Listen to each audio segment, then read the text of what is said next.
My name is Fred Witteven, National Director for World Vision, Bangladesh. A lot has happened this year in Bangladesh. Earlier in the year, we experienced sporadic security incidents, massive cyclones, killer landslides, and widespread flooding in the north.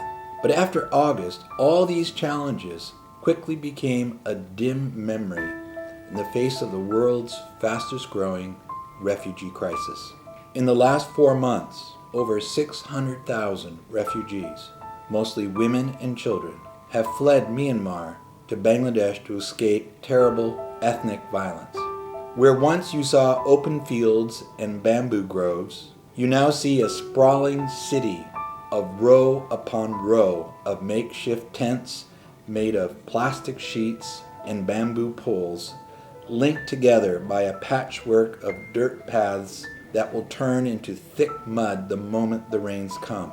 And we all know the rains will come. We started with food assistance. But if you've been there and seen the needs with your own eyes, you know we must do more, much more.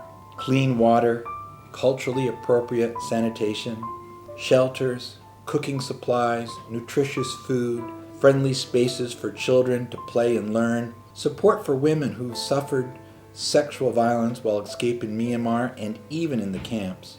And with winter coming, blankets, and of course, torches. There are no street lights in these camps, but we can't stop there. Psychological aid is also needed. I've spent several days walking through the camps and have sat in many tents and listened to many stories. The suffering, I tell you, has gone way beyond the physical. These refugees have been deeply traumatized. You see it in their eyes and in the pictures the children draw. The stories may vary, but they share a common thread. The burning, the slashing, the shooting, the running. Children have seen and heard things that no child should ever have to experience. Listening to a child tell you how their mother and father were killed is truly heartbreaking. So in the midst of such human suffering, how do we celebrate Christmas? When we ponder the coming of Christ and the significance of his birth for our lives, remember he who was born in lowly circumstance was also forced to flee terrible violence and become a refugee. Let us listen now to a reading of Matthew chapter 2, verses 13 to 18. When they had gone, an angel of the Lord appeared to Joseph in a dream. "Get up," he said. "Take the child and his mother and escape to Egypt. Stay there until I tell you, for Herod is going to search for the child to kill him."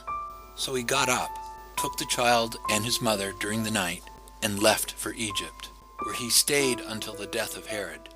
And so was fulfilled what the Lord had said through the prophet, "Out of Egypt I called my son."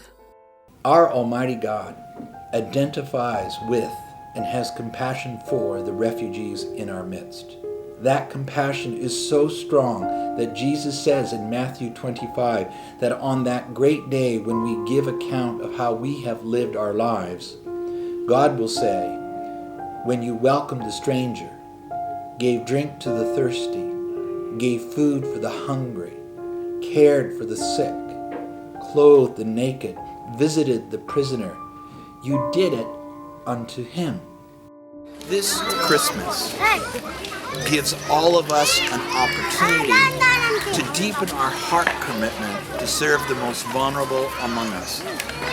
It is a challenging commitment to make. It will require bold courage, deep wells of compassion, and steady perseverance. But I believe God will grant us that courage, that compassion, and that perseverance if we just ask. As we celebrate the festival of Christ's birth, let us encourage each other to be devoted to a commitment of service that motivates us to always be determined to reach the most vulnerable children in Bangladesh.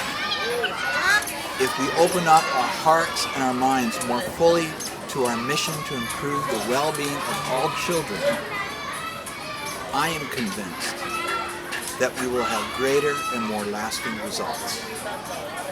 God bless you, and Shuvo Borodin. Merry Christmas.